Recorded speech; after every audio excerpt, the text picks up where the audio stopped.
All right. I know we're going to talk about, and that's why I'm laughing. This is about school and why kids hate school. Okay? And I kind of want to set this up because in my mind, I don't know your opinion. We haven't gone into depth in this. My opinion is this. There's two kids. There's the punk ass kid that is just doesn't want to be at school, disrupts, beats people up, whatever.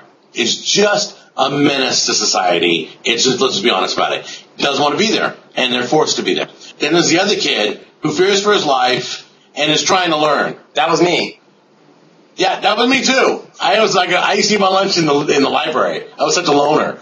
But there's two kids, and ironically, it's not ironically. It's just really weird that they're pushed together. They're forced together and making it miserable for everybody. But I mean, that's my reason why kids hate school. But you have probably some other thoughts. Yeah, but it's really simple. School is prison for children. Oh, you don't have different thoughts. You have the same thought I do. Yeah, it's exactly, it's that simple. It's all in that statement. Nobody has to force people to go to Disneyland, right? People will gladly pay their hard-earned money to go to Disneyland. But we have to force children to go to school.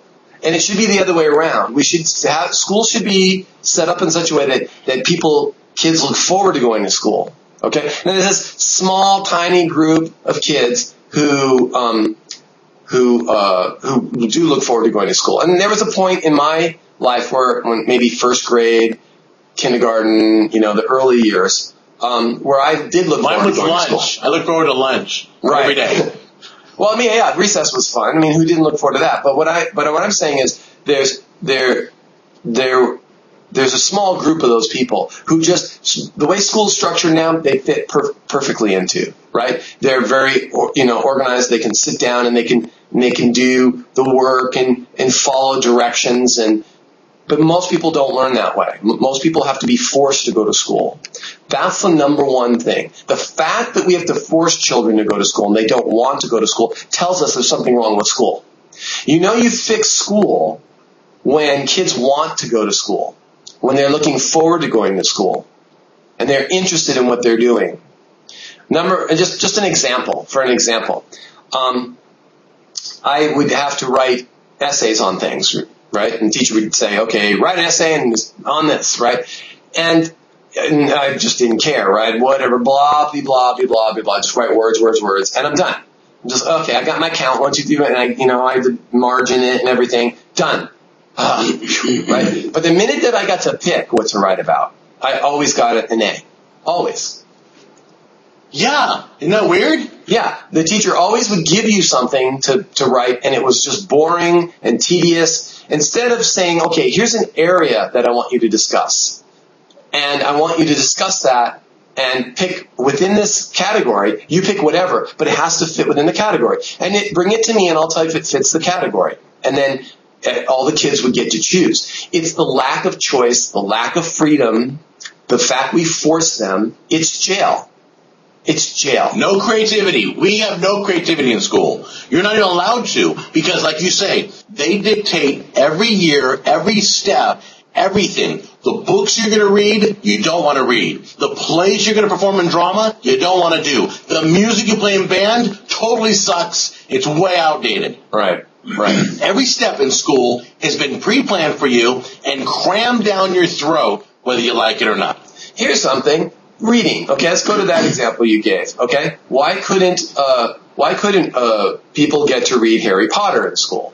Well, why are they reading why are they reading Lord of the Flies, or why are they reading The Old Man and the Sea, or why are they reading Shakespeare, some old Shakespeare or something? Nobody wants to read that stuff. Dude. I'm sorry, nobody wants to read it. Okay, it's hard. And reading is hard enough all by itself.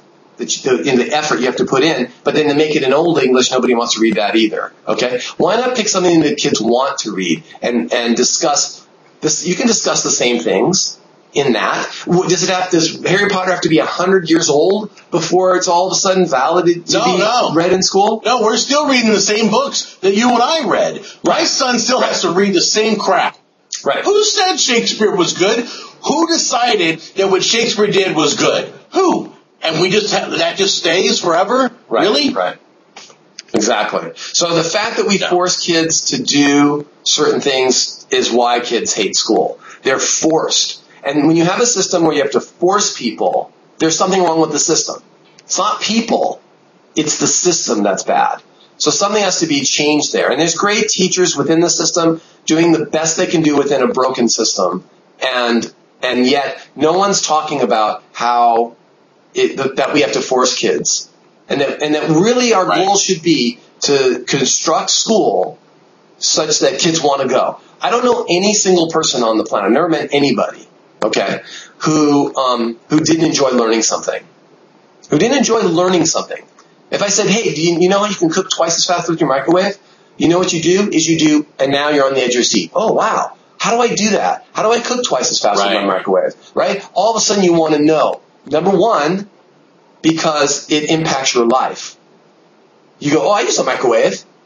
And yeah, it'd be great to cook faster. Nobody wants to cook slower. So there's an immediate and an obvious benefit to me right this second when I'm going to tell you how to cook twice as fast with your microwave. Now, I don't have an answer to that. It's just an example. Sorry. I was going to ask you. I was going to say, hey, how do you cook twice as fast? Exactly. But see, you want to know. And I have never met anyone, I don't care what level IQ they have, who isn't an expert in something they love. They know every detail. They know every statistic. They know all the everybody is a nerd in something. Okay? Mm-hmm. So I totally agree. A friend of mine I grew up with was terrible in school. But the guy could work on car engines like nobody's business. Right? I was a complete idiot in cars, and he was a genius. Okay? And it just was his interest. It was his natural inclination.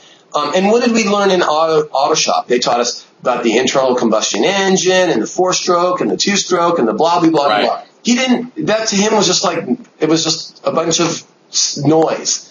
He wanted to get down, get his hands dirty. He knew how to fix things. He knew what the parts did. He knew how they all fit together and everything. And the guy was a genius in that. Okay? And then what do? We take something like that and we turn it into academics. And when you academicize, if that's such a word, anything, you ruin it. You completely ruin it. Perfect example, and then I'll shut up. Driving. If school is going to teach you driving the way they teach you other subjects, you would basically, I'm going to teach you how to drive. So we sit in my driveway, in my car, and I point to things. See, that's the radio. And these are the buttons on the radio. And then this is the glove box. And this is the steering wheel. And this is that. Okay, now let's talk more about the radio. This button picks the band. Write that down. Write that band. This button picks the band. Because that's going to be on the test. Why? Because I can stick it in a Scantron. You can fill in a little bubble. And then I, the teacher, don't have to grade it. I can shove the test through a machine. And it's something I can measure. Something I can measure. Do you know that button picks the band? Is it FM band or AM band or XM radio or whatever? That's something I can test you on, right? So your friend says to you, oh, I hear you're taking a driving class. It's been a couple months. Have you gotten on the freeway yet? And you're like, are you crazy? I'm not even out of the driveway yet. Tomorrow we have a test on all the parts of the trunk, right? And that's what we would test kids on. But that's not how people learn. I taught my daughter, I went into a parking lot and I said, she knows the steering wheel, brake, pedal, gas pedal, those are really clear. Okay, adjust your mirrors, get your seatbelt on, and let's just feel what it feels like. Go. That was it. There's a lot more to a car. There's oil changes, there's tire pressure, there's all kinds of things you need to know about a car.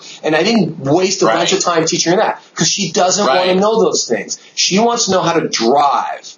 And get behind the wheel and go. And that's a great example. Let me ask you a quick question, though. It's a beautiful, perfect analogy, dude, on how school screws it up. So my question to you is this before we go. One, are we going to go to online education first, and that's going to take over, or are we going to finally tear down the education system and rebuild it? Which one do you think is going to happen first? Online. There's no two ways about it. People are going to learn why? Because you have freedom on the internet. The internet is free. Anybody can try anything. The bureaucracy and the unions you have textbooks companies. You've got the unions, the teacher unions. You've got everybody in administration who's making all the money out of school the way it is, the system the way it is. It's really difficult to break down that system. Okay? The only freedom is where other people are free to do things and nobody can control them. So I think online, what we have today online isn't good enough. It's not even close. But it's the very early stages of that. So that's all right, that's man. my I'm out thoughts. of here. Are you good? Yeah, we're good with that. Yep. All right. Bye.